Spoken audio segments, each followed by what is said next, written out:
All right, I'm going to show you just how easy it is to register your LLC in your state. First thing you're going to want to do is you're going to want to go to your state's Secretary of State's website.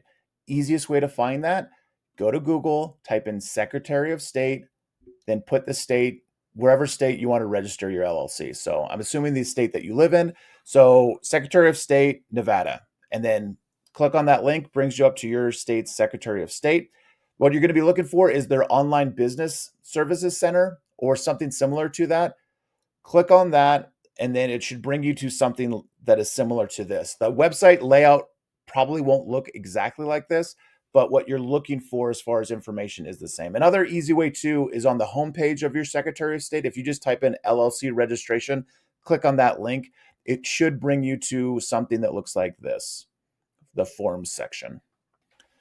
So you have your form section, and then what you're looking for is the domestic limited liability company. You're going to click on that. You're going to want to file online.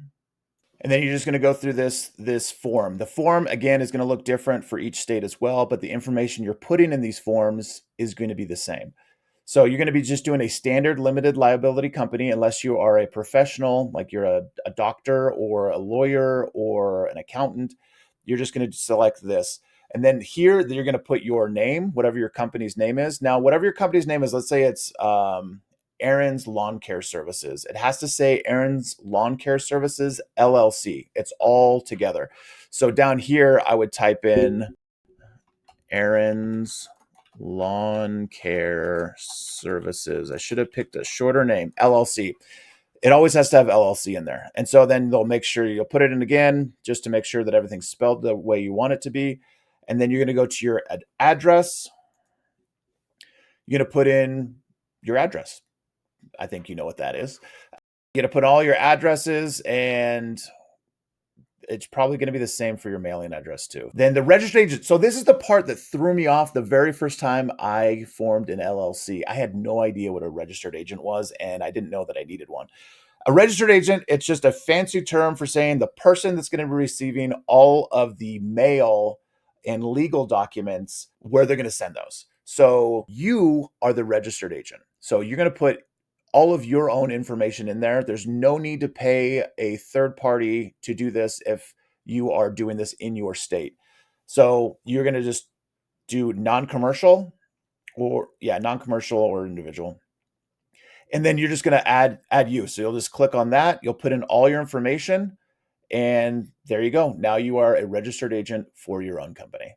And that's all that is. It can get a little confusing when you don't know what a registered agent is. I mean, it does talk about exactly what it is, but that's all it is. The registered agent should be you. You should be receiving all of the documents from your state to your address. So that's all that is. Governors is just like the owner of the business. So the governor is also going to be you. You're just going to add, same thing, add you, all your address. It's just, I hope you're really good at putting your address in, because that's what you're doing 90% of the time. So you're going to put that in, add yourself as the governor. Congratulations. And then the confirmation page, you're just going to make sure everything is correct. Main thing you want to make sure is correct is your address, which you had to put in like 7 times. And then also the name of your company. Make sure you spell that all correctly. But yeah, that's all that is. And so you fill this all out. You go to the declaration and sign, you file online. You could print and mail it, but why would you do that? And yeah, that's all it is. You do your signature, you file it. It usually takes about, I would say, just it probably depends on the state. In my state, it took about 2 or 3 days before I got a confirmation of the registration for my LLC. But the whole point of me doing this is I want to empower entrepreneurs to be able to do this on their own. A lot of people think that doing an LLC or creating an LLC is a complicated process. The internet would definitely make you think that, at least the part where they want to get your money. There's companies that'll charge you $150, $200, $300 to do what we just did in less than 5 minutes. And most of that was me just talking. So you can do this. Now, the nice part about this as well, once you have your articles of incorporation done, the next part of getting your business established correctly is you want to get your EIN, your employee identification number, from the IRS. There are companies that will charge you, I think the one I saw was $250 to get your EIN, which is insane, because if you thought this process was easy, getting your EIN takes maybe a minute. And I'm going to make a video of exactly what you have to do in order to do that. It's super easy. But this is the whole point of Unsexy Businessmen is empowering you as an entrepreneur to be able to do a lot of these things just on your own and save a ton of money in the process. You should be able to get this established in less than 5 minutes, and then you are good to go. Get that filed, get your stuff, and then congratulations, you're an official business owner. Now go get your EIN.